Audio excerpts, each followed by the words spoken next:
En ce moment, ça devient de plus en plus bouillant entre Donald Trump et l'Europe. Il faut savoir que la question des négociations entre l'Ukraine et la Russie est en train de prendre une ampleur qu'on ne s'attendait pas. Et Donald Trump a déjà expliqué. Pour Donald Trump, on a donné 350 milliards de dollars à l'Ukraine, mais ils ne savent pas ce qu'ils ont fait avec l'argent. 2. Pour Donald Trump, c'est Zelensky qui a provoqué la guerre. 3. Pour Donald Trump, Zelensky n'est plus un président légitime et que les Ukrainiens doivent retourner à voter. Mais Zelensky bloque. Il a même qualifié Zelensky de dictateur. 4.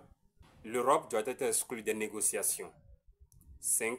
Donald Trump accuse toujours l'Europe, particulièrement la France d'Emmanuel Macron, d'envoyer les troupes français en Ukraine pour se battre. Donc, ces derniers temps, ça commence pas à faire mal, les déclarations de Donald Trump. Voilà. On va parler d'une guerre, on va même parler, si vous en êtes d'accord, d'un véritable acharnement, pourquoi pas même d'ailleurs d'une forme d'humiliation, on va dire ça comme ça. Donald Trump a décidé d'avoir la peau de Volodymyr Zelensky, d'ailleurs c'est la question qu'on pourra peut-être se poser tous ensemble dans un instant, quitte à aller plus loin que Vladimir Poutine. Parce que Poutine, en fait, quand on écoute bien Trump aujourd'hui, jamais il n'est allé aussi loin que le président américain. Alors vendre l'Ukraine à la Russie sur l'autel des négociations, le président américain a donc décidé d'éliminer celui qui désormais apparaît à ses yeux comme un gêneur. Pire que ça, écoutez ce qu'il a dit hier, il a traité Volodymyr Zelensky de dictateur. Il refuse d'organiser des élections, il est lent. Et les vrais sondages ukrainiens, je veux dire, comment pouvez-vous être élevé quand chaque ville est démolie? C'est difficile. Quelqu'un a dit, oh non, ces sondages sont bons, lâchez-nous.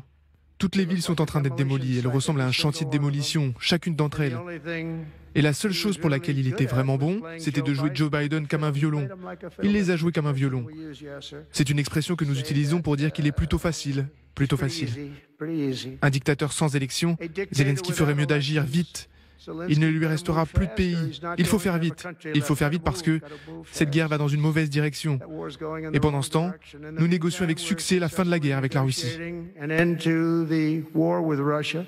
Négocier avec un pistolet sur la tempe, une élimination politique bien évidemment programmée. Voilà ce que semble prédire le président américain. Alors pour bien comprendre que les choses ont changé, que le monde est en train de changer sous nos yeux, écoutez ce que disait Joe Biden. Justement, on est en mars 2022. Poutine est maintenant isolé du monde, plus qu'il ne l'a jamais été. Le fait qu'un dictateur russe ait envahi un pays étranger a un coup sur toute la planète. Voilà, Poutine est un dictateur, mais c'était Joe Biden qui le disait, et selon Trump, Magali, maintenant, c'est Zelensky le dictateur. C'est vrai que c'est assez hallucinant, le changement. C'est-à-dire que Donald Trump est en train de reprendre à son compte tout le narratif de Vladimir Poutine. C'est-à-dire que Poutine, depuis le début, veut la tête de Zelensky. Le but était d'aller à Kiev et de mettre un régime favorable à la Russie à la place de Zelensky. Il ne l'a pas obtenu par les armes, mais en fait, il est en train de l'obtenir grâce à Donald Trump, qui est en train de lâcher en race campagne Zelensky. Alors, ces déclarations, elles font réagir aux États-Unis, parce que, y compris dans le camp républicain, même si on n'ose pas complètement critiquer Donald Trump, il y en a qui commencent à prendre leur distance. Notamment, je regardais des déclarations au Congrès de représentants républicains qui cherchent quand même à expliquer que c'est pas leur ligne à eux. Je crois que le chef du groupe républicain au Sénat a dit c'est Trump. Voilà, c'est ce que pense Trump fait du Trump, c'est ce que pense Trump. C'est ce que pense Trump, c'est pas ce que pense tout le monde au sein du parti. Alors inutile de vous dire que chez les démocrates, évidemment, on est tombé sur Donald Trump en disant que c'était impensable d'avoir ce genre de propos. On a l'impression que depuis quelques jours, il y a eu un retournement complet. C'est-à-dire qu'il y a quelques jours encore, il parlait pas mal de Zelensky, on n'était pas sur cette idée-là.